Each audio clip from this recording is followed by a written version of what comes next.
So, welcome to a tour of Fort Pulaski. We were able to do a quick walkthrough, continuing our tradition of showing up to national park sites, forts in particular that are just about to close. But this particular fort was one of the last fortifications that was built as part of a system that was ordered by James Madison after the War of 1812. It's a very well-preserved fortification when you compare it to something like Castle Clinton or even Fort Sumter. And there are some unique things about this fort. The fact that this was actually, the construction of the fort was actually worked on by Robert E. Lee when he was a young second lieutenant. And this fort was actually I won't say the fort, but the siege on this particular fort was the beginning of the end for these types of fortifications, because towards the mid to end of the Civil War, the Union started using rifled artillery, and rifled artillery would just tear through at a pace that would just absolutely destroy these fortifications.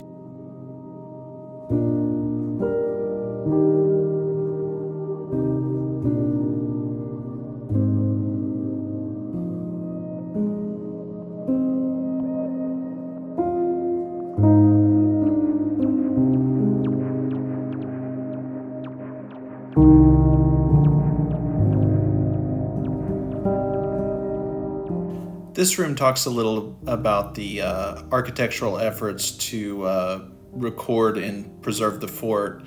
The fort was actually declared a national monument by Calvin Coolidge in 1924, and it was the Civilian Conservation Corps that actually began to rehabilitate the fort into what you see today.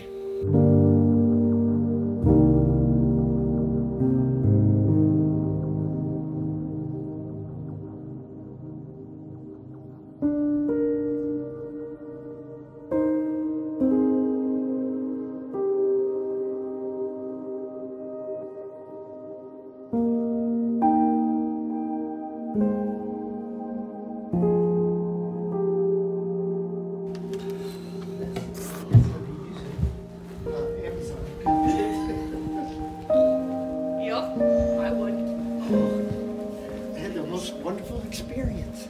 Yesterday I finally figured it out. About the four front source in case long tail last Sabbath after Sabbath.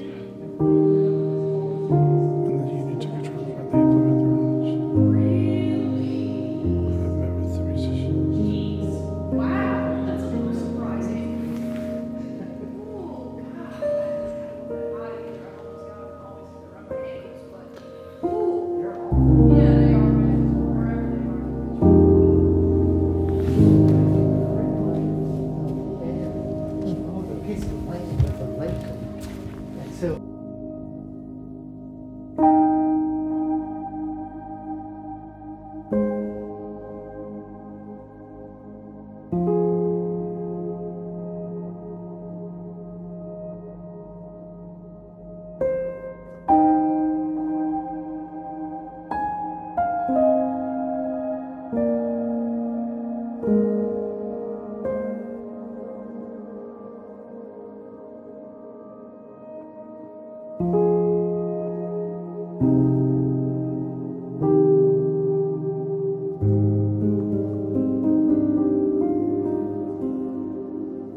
One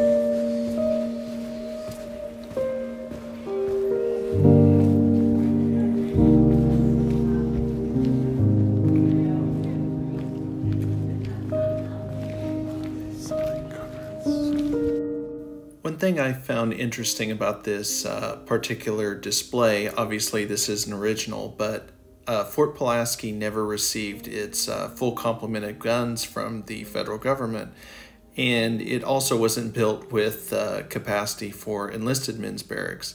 So a lot of these little chambers were turned into makeshift barracks, and it would have looked like something like this. Maybe it doesn't look that comfortable, but I imagine it would have been quite cozy on a cold Georgia night.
As one of the more chilling chapters of the life of Fort Pulaski, it was used as a prison roughly for 6 months towards the end of the war, from October 1864 to March 1865.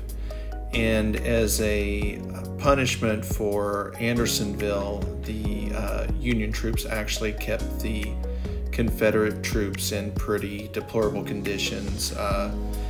Some actually died and are buried outside in the yard, including some of the famed Mortal 600.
So most people who entered the fort, including myself when I first saw this, is I thought, oh, they were clearing some branches or something else.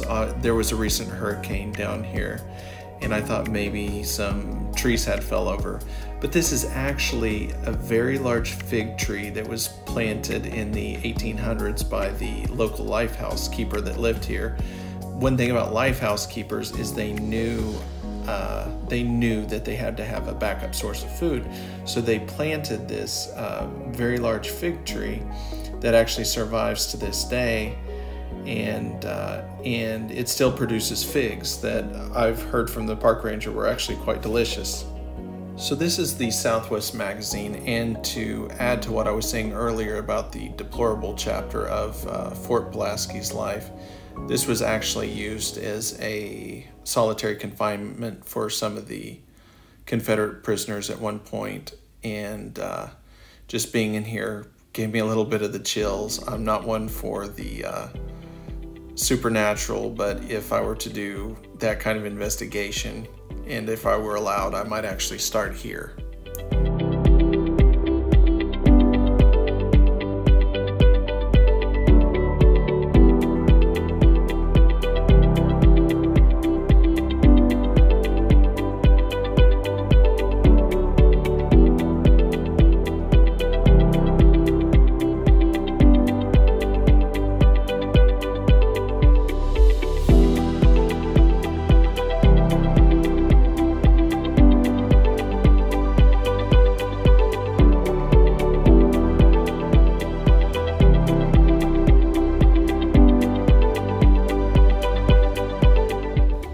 So this is General Olmsted's quarters, where in April of 1862 he actually handed over his sword and command of the fort to Union forces. And this would be something that actually haunted him the rest of his life. He would write later in his memoirs that he would go over the siege again and again in his head. And he questions whether it was the right thing to do at the time. His sword was later returned to him as a matter of honor because he gave it with honor. But you can actually see the sword if you stop by the National Park Service Visitor Center. They have it on display. So you want to make sure you go there either on your way in or your way out. One thing you want to do is definitely tour the outside and get a view of the damage done by some of the artillery shells, even though it was rebuilt. But I just didn't have the time. Anyways, thank you for joining us. Please like and subscribe.